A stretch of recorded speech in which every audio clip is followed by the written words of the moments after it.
Hello students, today I am going to discuss another topic, IEEE 802.5 tokening standard. This is also belong to a IEEE family. This is a very important topic as concern the AKTU examinations and UP and NET and GATE examinations. Before going to understand the technology, first we have to understand the topology here. This technology is used for made for a ring topology. Ring topology, we know that all the stations are connected in via ring fashion. It means there is some point-to-point communication connection between the station, and only two adjacent connection are possible for every station. तो होता क्या है कि सबसे पहले मैं आपको बता दूं कि इस टेक्नोलॉजी के लिए मैक्सिमम हम 250 computers we can connect with our ring, and along with all three types of cable are can use it for this communication. Either it will be a coaxial, fiber optics and twisted pair cable. And for the communication, we know that encoding techniques will be used, and in tokening there is a differential Manchester encoding is used, and there are we can make the maximum 4 Mbps to 16 Mbps data. It depends on the type of cable what you are using for that. अगर आप fibre optics cable भेजते हो तो use करते हो तो you can send the maximum 100 Mbps speed data from one side to another side. Now अब बात करते हैं कि इस टेक्नोलॉजी के अंदर there are the two type of control frame. There are two type of frame. First one is here called a control frame, and second one is here called data frame. Token frame is responsible for moving the packet from one station for another station. Token frame, we can say that it is a small message composed of a special bit pattern. It represents the permission to send the data packet. It means कि if any station want to send the data to the another station, without this token it can't able to transfer the data to another station. Token circulates every time in this ring, and it is a movement of a token in this ring is unidirection. Either it is a clockwise, either it will be a anti-clockwise. मतलब only one direction में data and any station can send it.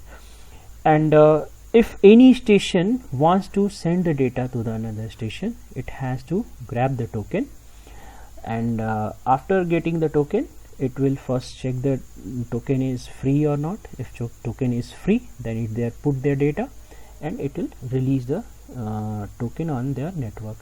Just an example, with the help of example we can understand that if any station 1 wants to data to any station 2,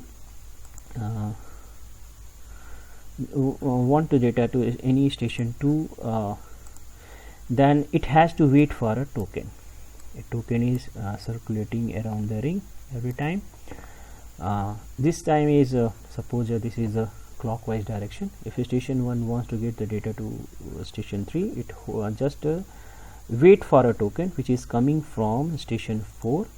If a token moves to station 1, it first check it that token is free or not. If token is free, then it will hold it and put their data in this token and just release to the another side, to the station 2 side. It means station 2 is up downstream for station 1, and station 4 is upstream for station 1. When station data move from station 1 to station 3 via station 2, station 3 first check that if there is an own data. And how station 3 will realize that there is own data? Every control frame has a source address and destination address. If station 3 realize that there is own data, it just take it, hold it, and release the token, and again the token is going to be circulated in the ring. So we can say that only one station, and one thing is there, only one station can transmit the frame, so there is no collision, and it's solving the channel access problem. And another some point is there, every station must capture the token before transmitting and release the token after transmitting is done. मतलब without token any station has not permitted to transfer the packet on the station, another station. If any station is just taking the data from the frame, then it has to release it, it can't hold it. So token circulate from one station to another station. When a data frame makes a complete trip around the ring, the originating station release the token. मतलब कि जैसे ही station 1, ये station 1 है, अगर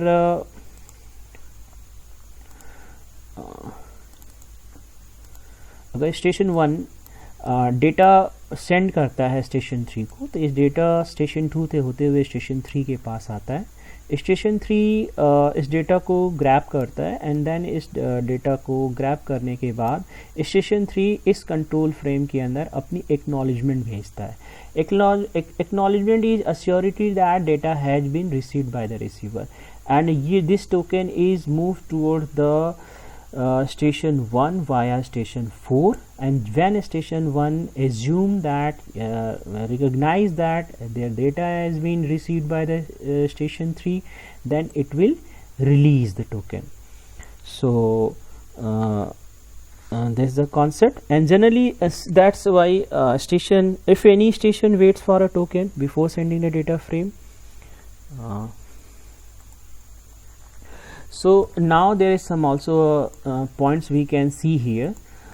Token form is I have already discussed this point. Token formed by ring structure, maximum 250 we can say we can connect. This is the upper limit for token ring, and there is a point-to-point connection. Principal use in token ring is that token is circulating around the ring. Whichever nodes grab that, token will have to write to transmit the data. जो भी station से grab करेगा, token की responsibility है कि वो data क्या होगा, उस स्टेशन से रेसिपिएंट स्टेशन तक ये सेंड करेगा. टोकन क्या है, एक स्पेशल बिट पैटर्न है which rotates around the ring. And next is every station must capture the token before transmitting the data and release the token after the transmitting the data. I have already said that station who has token is able to transmit the data in the ring. Token circulate from one station to another station. All data flow in are particular direction around the ring. Node have to receive the frame from their upstream neighbor, just like a station 1 के लिए station 4 upstream है और station 2 इसके लिए downstream है. Only one station can transmit at given instant. It solve the channel relation problem. अगर एक station एक टाइम पे ही डेटा सेंड करने के लिए रिस्ट्रिक्ट रहेगा, तो कोई दूसरे स्टेशन जो कम्पीट कर रहे हैं डेटा सेंड करने के लिए, वो क्या रहे, वो उन्हें वेट करना पड़ेगा. सो दैट इज, इस तरीके से we can handle the channel allocation problem and it avoid the collision. Now since the token rotates in the ring, it is guaranteed that every node gets the token with the some specified time, and so there is an upper bound of the time of waiting to grab the token, so that starvation is avoided. Starvation it means every station gets the chance. There's the two things, there's the token passing scheme, token we use for every station, and every token has some priority के basis पे those station has a highest priority will able to transfer the data, and those stations have lower priority has least transfer to least transfer of least those station have a least priority, then it will responsible to data will send in the end. Now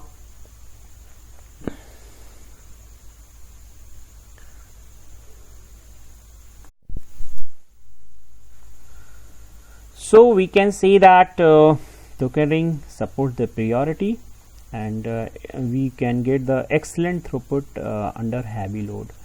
And there are some also point token ring operate at a 4 Mbps or 16 Mbps. And data can be increased, data rate can be increases. It depends on the type of cable for that. And it uses token passing as a access control method. It is a differential Manchester encoding, uses differential Manchester encoding. So just a simple brief is that token ring is for apply for a ring topology, a special bit pattern. This is called token is move around the ring. Any station wants to send the data, it just grab it and put their data and release it. Token move in only one direction, either it will be a clockwise or anti-clockwise, and no one station allowed to transmit the data without the token, and every station gets chance the data to chance to send the data on the network. Now there are some advantages of this token ring is that easy detection of a broken ring, no central facility. These two are the maybe a disadvantage. If ring fails, this technology fails, and somehow there is need some central facilities also, but there is it supports for no central facility. And bit flow in one direction, there is a guaranteed fairness due to the priority and token passing. Throughput and efficiency are excellent at heavy load. It means ki overcrowded if network is there, ring topology is very responsible to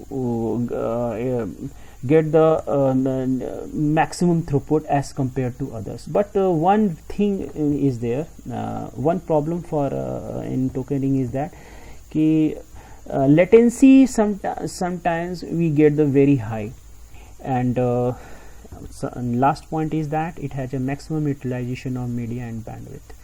So these are some points as a token ring. Now we know that there are the two type of frame format used in a token ring. That's a very important formats.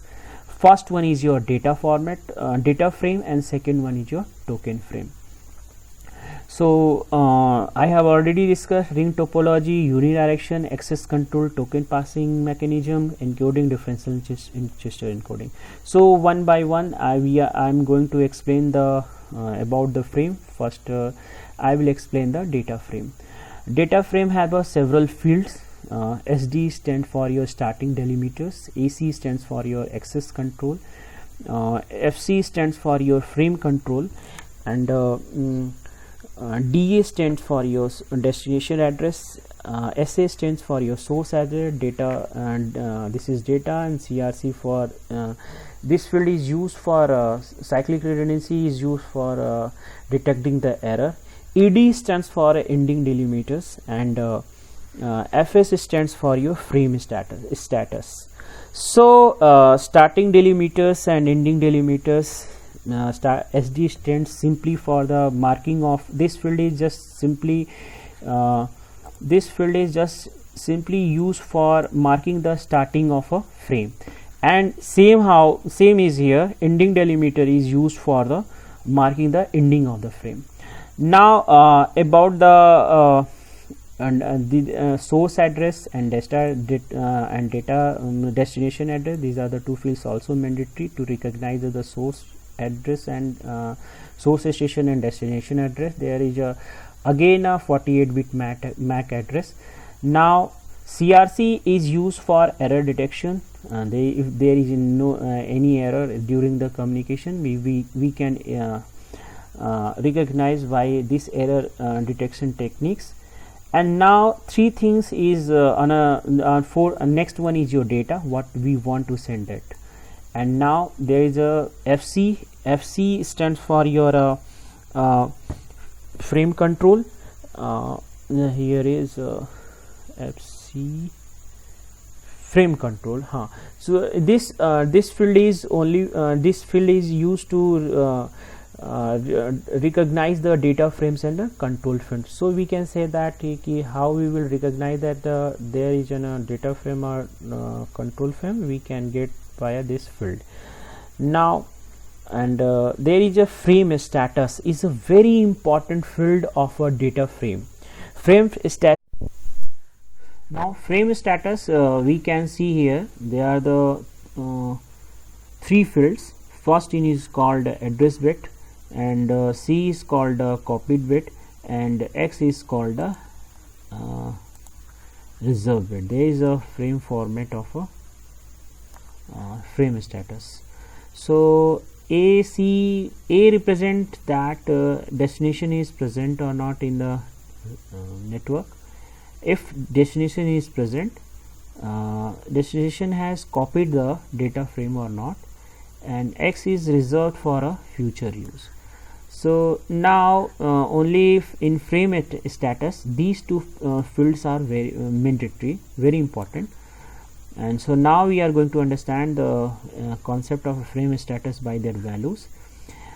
If A is 0, C is 0, it means destination is not present. A is 0 means destination is not present. If destination is not present, there is no meaning of a C. And if A is equal to 1, it means ki destination is present. Then we have to check that destination has copied their frame or not. If value of C is 0, it means destination doesn't accepted the frame, or copied the frame. Now value of A is equal to 1 and C is equal to 1, it represent that destination is present and it has copied the frame. Now one condition is also may happen as a binary for like if A is 0 and C is 1, this is not possible. The destination is not present and frame has been copied. So this condition cannot be mentioned here. Now A bit set to 1. A bit set to 1, it means destination recognize the packet, and C bit set to 1 means destination accepted the packet. So this is the frame status. So with the help of frame status we can recognize the destination, and the destination has accepted the packet or not. Now another very important field of this frame format is access control. This field is common in data frame and control frame both. So we can understand this field in frame control frame. Now about the control frame, this is called a token frame also. So in this token frame there are the three fields. First one is starting delimiter, as work as in a token frame. It decide the starting of the frame, and ED stands for your ending delimiter. It decide the ending of the frame. Now about the AC, access control, both are common in token frame and data frame. These access control is responsible for making the priorities. This control frame is responsible for transmitting the token from one station to another station. This is a 1 octet. 1 octet means 8 bit. In this 8 bit there are 4 fields are there. 4 fields. First field is token, second field is priority, third field is monitor, and fourth field is reserved. First token has is 3 bit, and priority has 3 bits, token is 1 bit, and monitor has 1 bit, and reserve has 3 bits. Now token, if t is equal to 0, it means ki there is in token, and if t is equal to 1, it means there is a data frame. So token t is responsible to decide that, it will distinguish that. We can say that ki t is equal to 0. 0 means this will this value will be in token frame, and t is equal to 1, it means this will be in data frame. So t is equal to 0 for token, and t is equal to 1 for data frame. Now pre is the priority. It is used for coordinating the various stations, highest priority and lowest priority. And next one is your monitor. Monitor is also very important. We know that in a data frame CRC field is there. It is responsible for checking the message integrity. Somehow token frame may also be compromised. So monitor bit is responsible to monitor the proper operation of the ring. So now so we can say that M जो is responsible for proper operation on the ring, and token bit is used for indicating the presence of token. Priority and reservation bit helps in implementing the priority, and it covers the CRC as a monitor. So now this is the basic difference between token frame and data frame, and this is a simple concept of a token ring. I hope so you all are able to understand that topic, and there are the several questions you have to solve it, and after solving the questions you can able to understand the concept of a token ring. So now thank you very much.